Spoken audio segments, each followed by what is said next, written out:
Savez-vous qui est Stanislas Petrov? À moins que vous soyez un fan du blog d'Axolot, vous ne connaissez probablement pas ce monsieur. Et pourtant, peut-être qu'aujourd'hui, sans lui, vous ne pourriez pas regarder cette vidéo. Et ça, avouez-le, ce serait quand même dommage de ne pas pouvoir regarder mes vidéos. Aujourd'hui, on va parler d'individus qui ont eu des destins incroyables, qui ont pris des décisions qui ont changé l'histoire et donc qui ont eu un impact dans votre vie.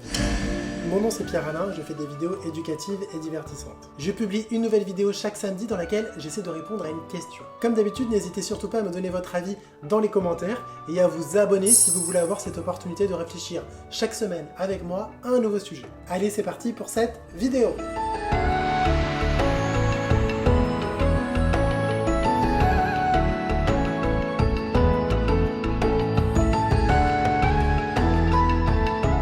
Nous sommes en 1983, en pleine guerre froide entre les États-Unis et l'URSS. C'était évidemment une époque où la tension entre ces deux superpuissances était très vive, et Stanislas Petrov était un lieutenant-colonel de l'armée russe. Et il était en charge de surveiller des éventuels tirs de missiles nucléaires en provenance des États-Unis vers l'URSS. Et là, vous allez me dire que vous savez très bien qu'il n'y a jamais eu de tir de missiles nucléaires entre les États-Unis et l'URSS. Oui, mais durant la nuit du 25 septembre 1983, ce n'est pas ce que Stanislas voit. Son système informatique s'affole et lui indique que plusieurs missiles nucléaires ont été tirés en direction de l'URSS. Et à ce moment-là, la direction était claire, il devait appuyer sur un bouton qui aurait automatiquement répliqué des tirs de missiles nucléaires, donc en provenance de l'URSS cette fois-ci, en direction des États-Unis.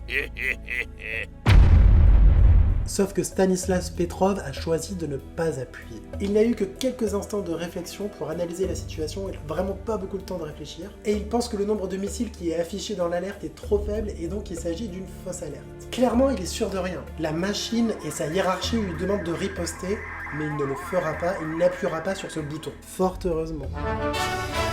En réalité, le système informatique avait juste buggé. Il n'y avait pas eu de tir de missile des États-Unis. Si Stanislas Petrov avait riposté, cela aurait très probablement engendré la Troisième Guerre mondiale. Les États-Unis auraient alors subi une attaque nucléaire et auraient très certainement riposté, commençant alors une guerre nucléaire dévastatrice. Cet homme, Stanislas Petrov, il a eu le destin de l'humanité entre ses mains ce 26 septembre 1983. Cette histoire vraie est absolument incroyable. Et je ne pouvais pas ne pas en parler quand je fais un épisode sur ces destins individuels qui ont un impact dans l'histoire avec un grand H. L'histoire de Stanislas Petrov, je l'ai découverte dans ce livre, L'homme qui sauva le monde et autres sources d'étonnement, écrit par Patrick Beau, qui est l'auteur d'un blog et d'une chaîne YouTube dont je vous mets les liens en description. Patrick Beau, c'est probablement la personne qui m'a le plus inspiré au moment de créer ma chaîne YouTube. Son créneau, c'est de s'intéresser à tout ce qui est merveilleux et surprenant dans le monde. Que ce soit dans la science, dans l'histoire, dans des lieux, bref, dans plein de domaines différents. Et comme il le dit dans une conférence dont je vous mets également le lien en description,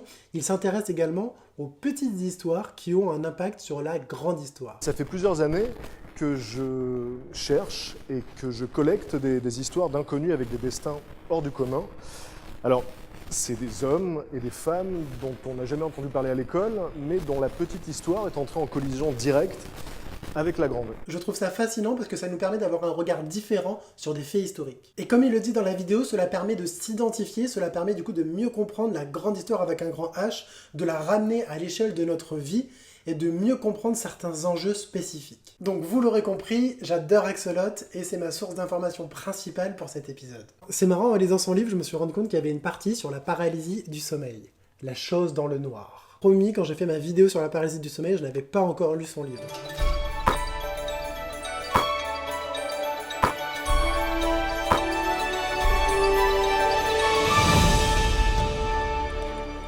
Thomas Midgley, c'est l'homme qui a fait le plus de dégâts à la couche d'ozone dans l'histoire. Oui, alors Stanislas Petrov, lui c'était un gentil, mais là on va parler d'un méchant. On va parler d'un individu qui, par ses choix personnels, a eu un impact dévastateur et catastrophique sur la planète.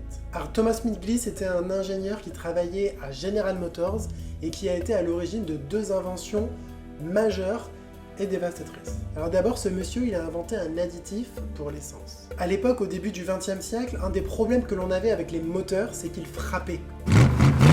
Et Thomas Midgley avait développé un additif à base de plomb qui permettait de ne plus subir ce désagrément. Sauf qu'on va très vite se rendre compte que le plomb, c'est un poison pour l'homme. En fait, dès la réalisation des prototypes, il y a déjà des techniciens qui meurent au contact de cet additif. Mais Thomas Mingley refusera d'admettre la dangerosité de son produit. Et il se mettra même en scène publiquement en inhalant cet additif et en disant officiellement qu'il pouvait faire cela tous les matins et que cela n'aurait aucun impact sur sa santé. Évidemment, l'utilisation de l'essence plombée aura un impact dévastateur sur la santé, créant de nombreux morts par intoxication. Et d'ailleurs, cette essence plombée est encore beaucoup utilisée dans les pays en développement, et elle est même utilisée dans les pays riches pour l'essence des voitures de course et pour les avions. Créer l'essence plombée et tout faire pour que ce produit soit vendu massivement et que personne ne soit au courant des impacts sur la santé, c'est déjà quand même pas mal pour l'impact d'un homme sur l'humanité. Mais ce monsieur ne s'est pas arrêté en si bon chemin puisqu'il a également créé les chlorofluorocarbures, qui sont aujourd'hui responsables de la